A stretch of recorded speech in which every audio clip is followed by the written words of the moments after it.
Our next guest has made history with a series of firsts. Deb Haaland was one of the first Native American women elected to Congress and later became the first Native American to serve in a presidential cabinet when she was tapped for Secretary of Interior under President Joe Biden. Just last week, Haaland won the Democratic nomination for governor of New Mexico, and if elected, she'd notch yet another first as the first Native American woman to be governor. The trailblazing politician is telling her story in a new memoir out today titled A Voice Like Mine. And she joins us now. It's great to have you back on the show. Thank you, Mika. Happy to be here. And congratulations on the book. I think it's got an incredible narrative. Your story is incredible. But first, tell us where this phrase came from, the title. Right. So when I ran for Congress, my media consultant, she said, we were all on a call one day, and she just said, well, Congress has never heard a voice like yours. And I was like, yeah. So we started using that, right? It just became a catchphrase. Yeah. Congress has never heard a voice like mine. And so it was kind of a slogan that we used in my campaign. And so what is a voice like yours? Well, Who is Deb Haaland? in over 233 years, when I was running for Congress, we'd never had a Native woman in Congress. And I just feel like representation matters. And my perspective, in fact, I got elected along with with the other Native woman, Sharice Davids from Kansas. And so we had an opportunity to bring issues to light. And that's what representation means, right? We highlighted the missing and murdered Indigenous peoples crisis. Mm-hmm. And when I got to the Department of the Interior, federal Indian boarding schools, and things that just hadn't had a light shined upon them. So I feel like representation matters, and it matters that we have people representing all of our communities in leadership roles. And so I was really grateful. Willie. Secretary Haaland, good morning. Congratulations on the book. I was struck reading the research that you are a 35th generation New Mexican, not third generation or fifth generation, 35th generation. Can you speak to what that history and that personal heritage means to you, how it guides you in your life and your work? Oh, absolutely.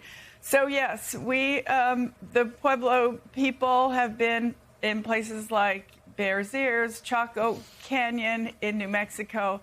My grandfather descended from the Pecos people in northern New Mexico. And so, the United States was all Indian land at one time, and it is our ancestral homeland, and so we care deeply about the land, the water, our natural resources. These are just things that were passed down to me, and so I'm just really proud to have the opportunity to be the Democratic nominee for New Mexico and feel like, my ancestors essentially survived and persevered so that I could be here today. And Jonathan Lemire, while we're looking at potentially another first, with Deb Haaland representing Native Americans, there are a lot of things in this book and in her story that really match what a lot of Americans are going through right now, from early life in poverty, alcoholism, single parenthood. Yeah, no question. The battle for sobriety, the challenge of being a single parent, resonates with so many Americans as part of course, of your story. So let's talk a little bit more about the race. You had a little tougher than expected primary. Sam Bregman, who is a DA and father of a Major League Baseball player, you ran but defeated. Talk to us about the running now as someone from the Biden administration, because we have talked on the show a lot. The legislative accomplishments of the administration, robust. Yes. But there's unquestioned a lot of anger with how it ended, and a lot of desire from Democrats to sort of turn the page. So how are you grappling with that? Sure.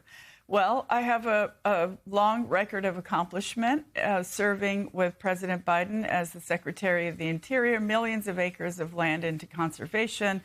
We stood up a clean energy transition for our entire country, 12 offshore wind projects and 50 solar projects in the Southwest alone. So we have a strong record of accomplishment, and nothing can take away from that, right? We did that work, and So I'm really proud of having had the opportunity. And I think that the difference between me and any candidate, whether in the primary or the general, is that I have the experience of leading a department of 70,000 career staff and an $18 billion annual budget. I did that for 4 consecutive years. And I think right now leadership is important in our country. And certainly governor is the first line of defense against the worst policies coming out of the Trump administration. Rev. Governor, where I want to go exactly where you left off. If you are elected, you would be governor at least for a year and a half or 2 years under President Trump and his policies of deportation and other things that would directly affect New Mexico. How would you as governor deal with an administration that may be against, if not outright hostile, for some of the things that you have stood for all of your career? Exactly. And it's not just deportations, it's cutting of Medicaid and SNAP benefits. It could close 5 rural hospitals in my state. Trump is making things more expensive and you know, over $4.50 a gallon for gas. And if you close rural hospitals and people have to drive 200 miles for a doctor's appointment, how can they afford that? So life is more expensive. Trump is making people in my state sicker, poorer, and hungrier. So look, we have to push back against this administration. Sue the administration for the things that they are obligated to our state for. And so I just feel very strongly that I know how the federal government works, and I'm going to work hard to make sure that New Mexicans are protected against these worst policies that are coming out of the White House. The new memoir is titled A Voice Like Mine. Democratic nominee for governor of New Mexico, former Congresswoman and Interior Secretary Deb Haaland. Thank you so much. Congratulations on the book.